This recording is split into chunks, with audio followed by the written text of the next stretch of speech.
तीन बहनों की लालची भाभी। करिश्मा, रेशमा और मनीषा तीन बहनें हैं। उनका एक भाई भी है, मयंक। मयंक अपनी बहनों को बहुत प्यार करता है, लेकिन मयंक की पत्नी सविता इस मामले में मयंक से बिल्कुल ही अलग है।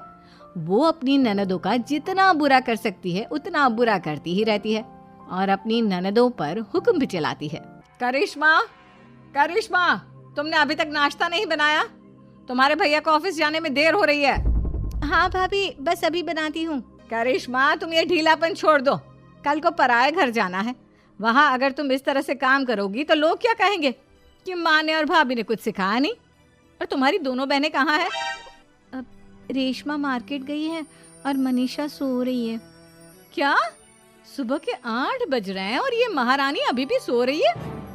ये कहते हुए सविता अपनी सास दुर्गा देवी के पास जाती है। माँ जी, देख रही हो अपनी बेटियों के तौर तरीके? क्या हुआ बहू, सुबह सुबह क्या कर दिया मेरी बेटियों ने? अरे एक तो अभी अभी उठकर किचन में गई है, दूसरी सुबह सुबह बाहर चली गई और तीसरी अभी तक सो रही है। क्या करूं मैं इन तीनों का, मैं तो परेशान हो गई हूँ। जा जाकर उठा उसे और रेशमा से मैं बात करती हूँ। सविता सीधा मनीषा के कमरे में जाती है और उससे कहती है, महारानी जल्दी उठो, सूरज सर पर आ गया है। भाभी थोड़ी देर और सोने दो ना, मैं रात को लेट सोई थी। वो क्या ना, यूनिट टेस्ट चल रहे हैं। शराफत से उठती है या नहीं, या फिर पानी की भरी बाल्टी डालूं तेरे ऊपर? नहीं भाभी, मुझे बिस्तर में नहीं नहाना, उठती हूँ मैं।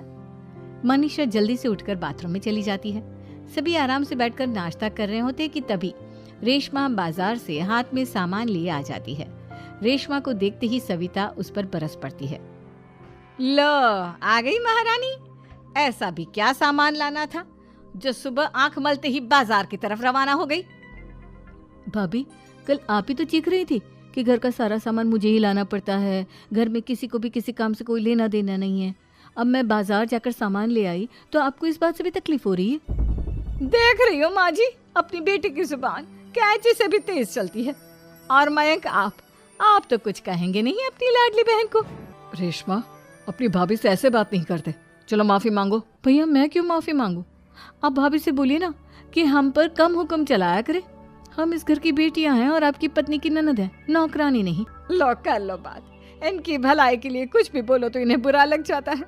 इस घर में यही इज्जत है मेरी। देख लो माँ जी, आपकी बेटी किस लहजे में मुझसे बात कर रही है। सविता वहां से चली जाती है। मयंक को बहुत गुस्सा आता है, वो भी वहां से